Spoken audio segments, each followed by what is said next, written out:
Welcome to Let's Talk on Houston City Beat. I'm Lisbet Newton, and joining me today is my great friend Wayne Basist from ESQ Mental Fitness. Wayne, how is everything going today? I'm having a very sage-like day today. Today's great. I'm glad to be here with you again. I just so happen to be wearing a sage colored jacket, maybe because I want to tap into my inner sage somehow. So today we're going to be talking about the ruthless saboteur, the anti-superheroes, as I like to call them. And we're going to be looking at, I guess, the perfect storm combination for any organization that wants to foster negativity, let's say, is the hyperachiever controller. Maybe I'm pushing it too far, Wayne. Maybe I'm over the limit, going over the edge, as I tend to do. But I think the hyperachiever controller is really the perfect storm when it comes to the most horrible boss ever. What do you think? I would say that they rank up there. That's for sure. The combination that combination can be rather ruthless and very difficult. So what if, does this combination, would this person ever identify themselves and look in the mirror and say, wow, I am being a hyperachiever controller to the people that work for me?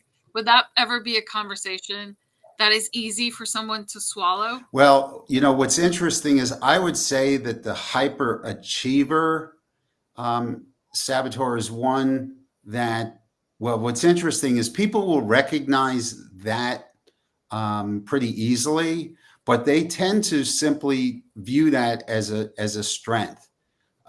When we're talking about, saboteurs, what we're talking about are these subconscious self-sabotaging thoughts that we will experience, that we are saying to ourselves, that are causing us to feel all these various negative emotions. So people who are very successful tend to recognize that, yeah, they're hyperachievers because, they're all about achieving and achieving more, and their self-esteem and their self-worth. And yeah, So they see it as, this is a good thing, exactly. It's a good right? thing. Shouldn't everyone be like this? And for sure, they love to control. If they don't control the situation, then nothing's going to happen because everyone around them is lazy, good for nothing, dum-dums. Right. Is that pretty much? Well, but the controller can tend to be a little more, that can be a little more difficult for people to actually acknowledge. People don't generally like to be thought of as control freaks. And so that one can be a little more challenging. And sometimes I try to just approach it more from the perspective like, well, do you find yourself pulling projects or tasks from other people because they're not doing it exactly the way that you think it should be done? Do you tend to, micromanage their work and be looking over the shoulder, things like that? But I'll tell you a really quick story about controllers. Not surprising, CEOs, right, can really be susceptible to that self-sabotage, because while they think it's a strength, because they feel that they are driving their employees, the people who work for them, to do this awesome work, they lose sight of the fact that they are creating so much pressure and stress for the people who are working underneath them.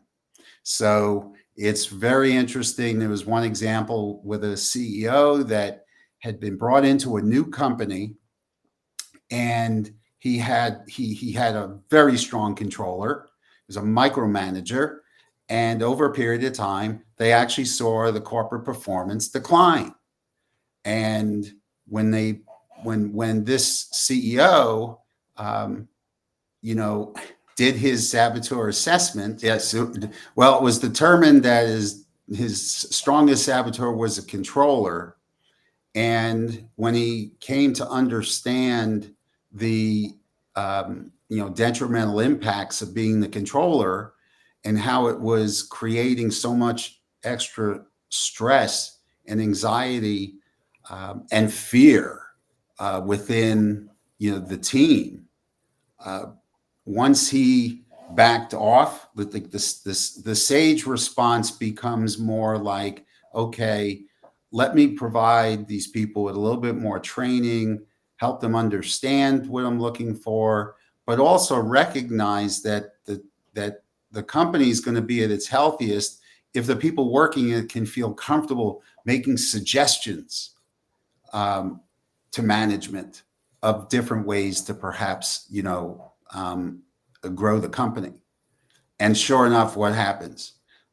Once he starts doing this, the performance of the company turns around and starts improving, and the morale in the office, improved dramatically.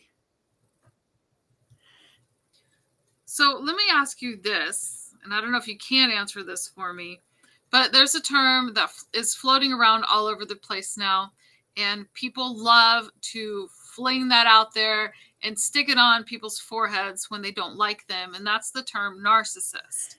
So when you're looking at a narcissist personality, does that fit the term of controller, hyperachiever, stickler? How does that term relate to the saboteurs that we know and love, but sometimes, most of the time, we hate? Well, fundamentally, I would say that the problem is they have difficulty connecting and thinking about the people that are around them because they're really just consumed with themselves. So definitely, lends itself to becoming a controller. Um, it also, not so much the hyperachiever. Uh, I would say, in their own way, perhaps people pleasing, that they want to be loved by everyone and they want to promote, how great they are. Um, and one of the traits that can be challenging to help um, develop with a narcissist is empathy, having more empathy for others, and being able to get outside themselves and demonstrate some, understanding of others. And that takes a little bit of work to help them, get past themselves. But there are techniques Yeah. that we use that can be helpful with that. Okay. Okay.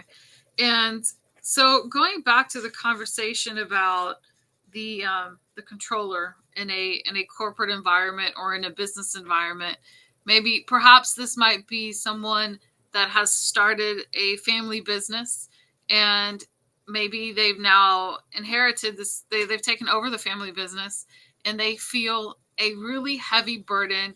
I don't know, I think I'm speaking to someone that's going to be watching this. They feel a really heavy burden to not disappoint their parents in their family run business, and they become a massive controller. They have to have their fingers on everything.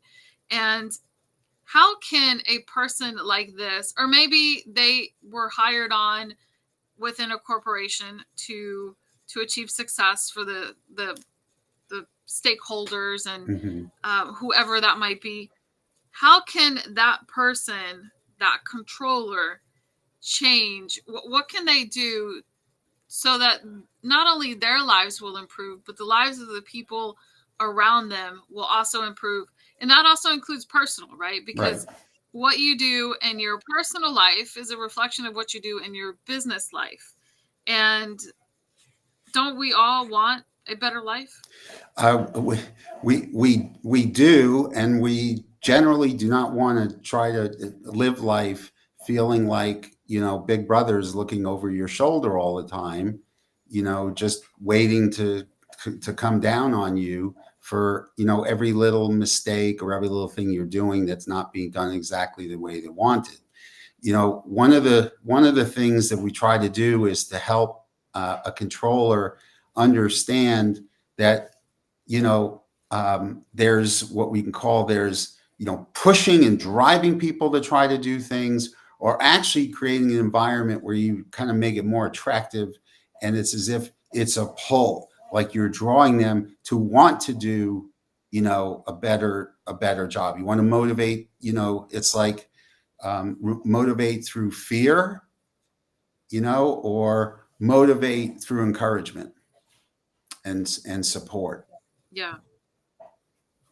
Yeah. And what if someone's stance on that is, I motivate through fear because that's the only way and I'm not going to do it any other way? Are there people that are beyond helping? Well, I'll say this. My experience is that people can, generally speaking, only be helped if they really want to be helped, if they're open to being helped. You can't, I've not had any success trying to force somebody to change who doesn't fundamentally want to change. And typically, what motivates change, the desire for change? Pain. Pain. If they're experiencing enough pain, then that typically, whether it's physical or, mental or emotional pain. If a person's having difficulty, cognitively, then they will seek help with that situation. Same thing, with emotional. What drives somebody to go seek help, from a therapist?